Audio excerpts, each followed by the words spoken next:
The United States government proved which food packs more nutrition per calorie than any other, yet it vanished from grocery shelves.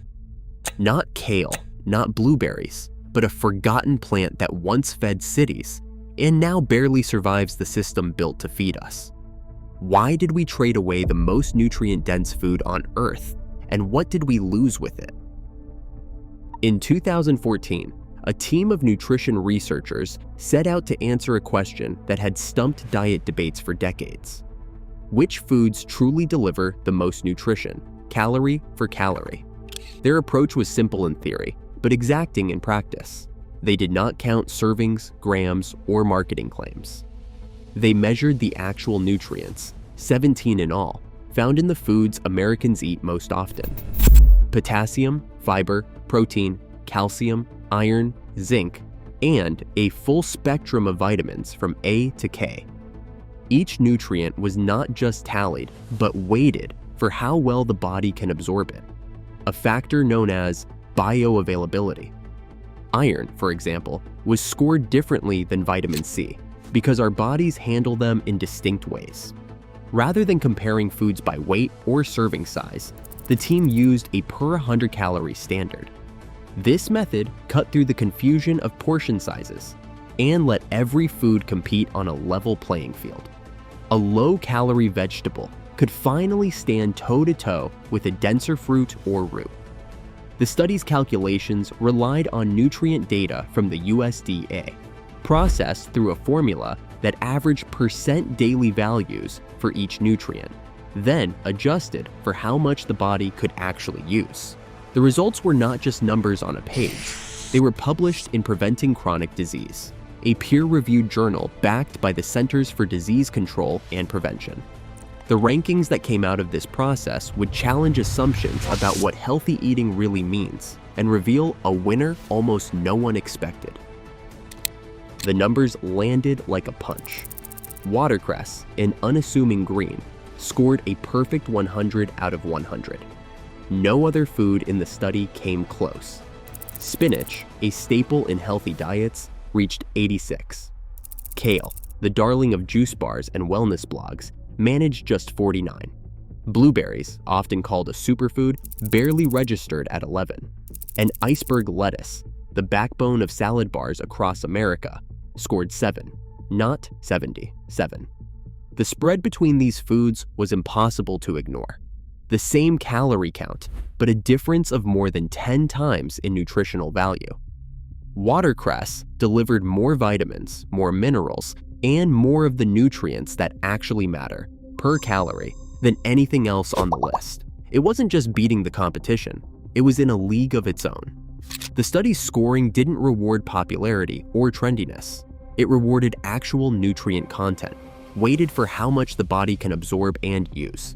Every point in the ranking meant a higher concentration of essentials like vitamin K, vitamin A, iron, and calcium. Watercress hit the maximum on all fronts. Iceberg lettuce, with its pale leaves and crisp bite, was almost all water.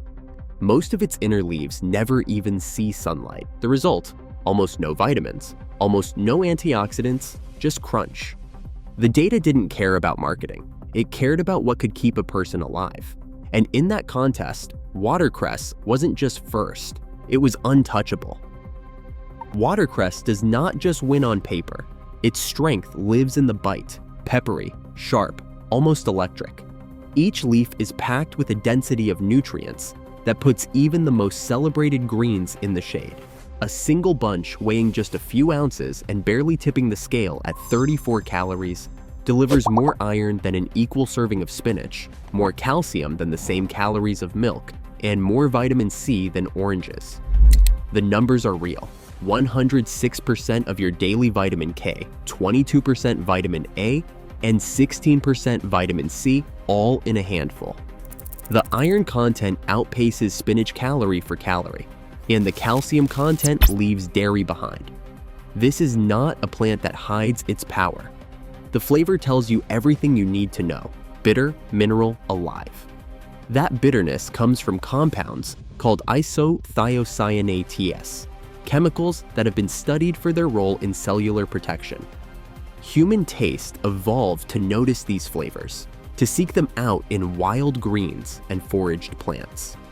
Watercress grows best in cold, running water, never far from its clean, stony bed. The leaves are delicate, the stems hollow and crisp, snapping with a freshness that fades within hours of harvest. In the past, a bunch of watercress was more than garnish. It was a meal, a medicine, and a guarantee against hunger and disease. The numbers in the government study only confirm what past generations already knew. This humble plant is a powerhouse, designed by nature and refined by time to deliver what the human body needs most. Its strength is not just in the lab, but in the stream, in the bite, and in the way it kept people alive long before nutrition had a name. Before nutrition labels and marketing campaigns, watercress was woven into the fabric of daily life. In the crowded streets of Victorian cities, dawn meant the start of business for watercress vendors, many of them children. Baskets balanced on their arms, they moved through alleys and marketplaces, selling fresh bunches to workers heading to factories and families in cramped tenements. Watercress did not wait in warehouses or travel in trucks. It grew in gravel-bottomed beds, along the edges of rivers and streams, harvested by hand just hours before it hit the city. The leaves arrived alive, still wet from the morning's cold water, and were sold in bundles for pennies, a price even the poorest could afford. For many, watercress was more than a side dish. It fought off scurvy and anemia, providing vitamin C and iron in neighborhoods where meat and citrus were rare luxuries. Factory doctors and charity workers noted fewer cases of green sickness, a common term for iron deficiency, where watercress was a staple. In London alone, hundreds of girls as young as 8 earned their keep selling watercress before school, their voices calling out over the clatter of horse-drawn carts. Diaries and newspapers from the era describe watercress as the poor man's salad, a daily defense against hunger and disease in a world before vitamin supplements or fortified bread. The supply chain was simple but effective. Gravel bed farms at the city's edge, dawn harvests, and a network of vendors who moved the crop from stream to street in a matter of hours. Fragile as it was, watercress found its way into nearly every household that needed it most. Its disappearance from modern diets raises a question. How did something so ordinary, so essential, become almost invisible?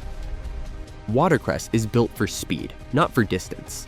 Each leaf is more than 90% water, with hollow stems that snap at the lightest touch. This anatomy keeps the plant crisp and alive in cold, running streams, but it makes the plant nearly impossible to move through the modern food system. Hours after harvest, watercress begins to wilt.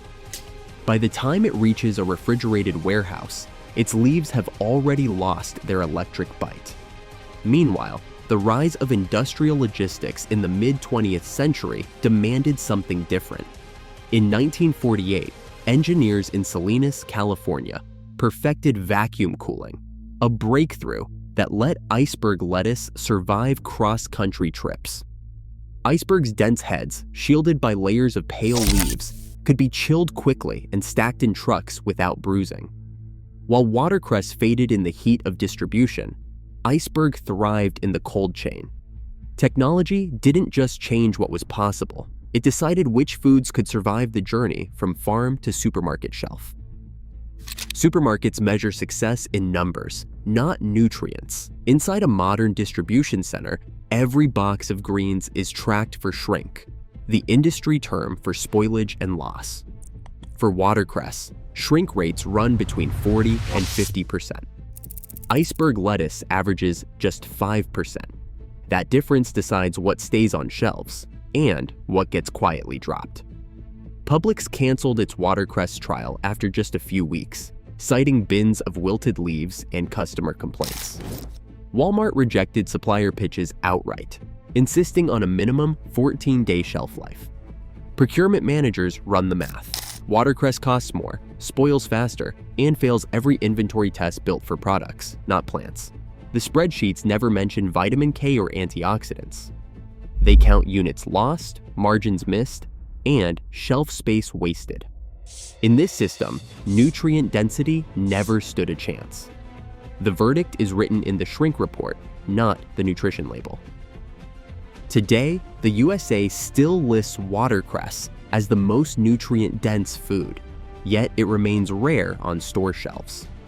As food systems chase shelf life over nourishment, nutrition slips quietly out of reach. The healthiest choices aren't hidden, they are simply not profitable. What else are we optimizing out of existence?